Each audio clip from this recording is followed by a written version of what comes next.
Dr. Mark Gizi here with your Science Moment. Today I'm going to talk about the oneness of a rider and the motorcycle and how that's different than anything that ever happens with a driver of a car and his or her car. It's just not the same. And in some sense, my new book, Motorcycle Mind, is all about that kind of oneness, the science behind the connection between the rider and the motorcycle. And 30 years I've been a scientist in perception and cultural evolution, understanding music and why the body is designed to be the way it is and why we see the way we do. All of these things I put together to understand the motorcycle experience. But today I just want to talk about one of those facets and just try to get at a very simple thing about motorcycles that motorcyclists know in their bones, but non-motorcyclists don't even know. And there's a fundamental difference in how we steer a motorcycle and how one steers a car. So in a car, you move your body in order to move the car. That is, you move your hands on the steering wheel, you move at a certain number of degrees, and that rotates the wheels a certain number of degrees. You use your body to move the thing. Now, we do this all the time. You're opening a doorknob, turning on a faucet. You move your body to move other things.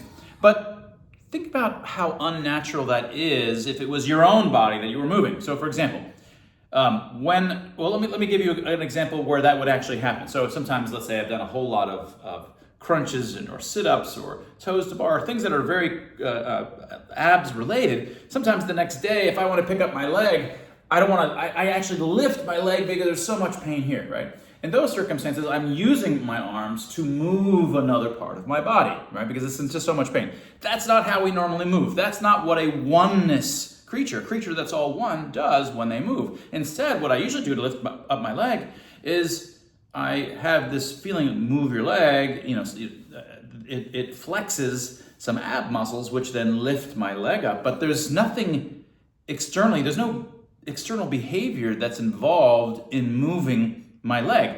My leg just is the external behavior. It happens from internal, impetus from my brain. So it's totally unlike when I actually physically have to lift my leg up. That's more like when you're steering a car. You're using your body to steer the car. You're using your body to turn on a faucet, to flush the toilet, or whatever it might be doing. Those are things that are not you. And temporarily, when my abs are hurting, my leg is in some sense no longer one with me in the way that it normally is. So now let me describe the sense in which motorcycles are not like any of those things.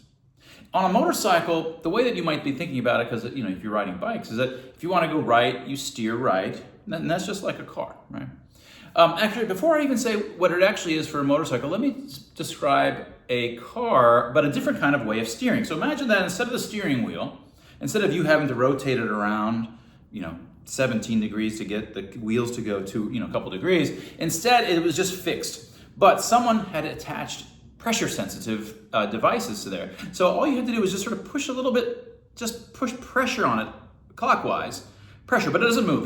It can feel that there's pressure. There's pressure sensitive sensors that are able to tell, oh, there's pressure being put clockwise. So let's start moving the car clockwise, start steering the wheels that way. And if you go counterclockwise, pressure, but again, the thing is never moving, it's sensitive to that, and so then it starts going left. You could do that. It would have to have a device, electronic device inside that manages to make that happen. And now, totally different. Now it would have the feeling you could just put your hands there and no one's ever going to see your body moving. Your body's never going up like this. It's just pressure going down that's felt by the car, undergirded by a whole lot of electronic circuitry and clever stuff that someone's put in there. But in that case, it might feel more like it's you because you're just holding still, and it's just like your will is coming through your hands through no behavior of your own, external behavior. You're controlling the car. Now, that's what a motorcycle is in fact like. And yet, on a motorcycle, there's no internal circuitry with pressure-sensitive sensor pads or something inside sensing what you're doing. It happens for free from the physics at speed. Once you're going relatively fast, 15, 20 miles per hour, countersteering kicks in, something we've talked about a couple hundred Science Moment videos ago, trying to explain sort of the fundamental intuitions behind countersteering, but I don't want to get into the fundamental intuitions. But what matters here is that once you're up to speed, your hands are here. If I want to go right, I don't just turn the wheel right and then, in which you have to sort of lean to the right and turn the wheel like you would on a bicycle. Instead, what you actually do is you actually push a little bit left. You just push some pressure left, or your left hand, you pull back a little bit. You just pressure. There's no movement in the steering wheel of the bike. It's just pressure. You just put pressure on it.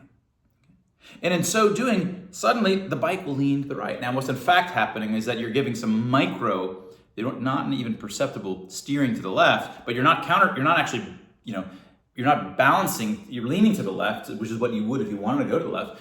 So you're off balance, so suddenly you fall to the right, and the bike starts to go right. But set all that aside, that's a whole other story. It's just pressure. You just put some pressure. In this case, if you were looking from the top, it's counterclockwise pressure, just like that steering wheel I was talking about, and the bike falls to the right. No motion on your part. You do not appear to be moving at all because you're not. You have no external behavior by which you're controlling the bike. It goes straight from your mind to your arms into the bike and rotates, turns the bike without you having to move. That is the characteristic movement of something that is one with the other thing. And amazingly, as I mentioned, again, on a car, you'd have to rig it up with all this internal sensing electronics. There's no electronics in there. It happens for free from the dynamics that naturally occur with two wheels at speed on a heavy bike. So this is, again, one of a dozen sorts of reasons that I talk about in Motorcycle Mind about why it is that motorcycles and you become one creature, one four-legged creature, more like a horse or a wolf, which is another whole story. It has the dynamics of that.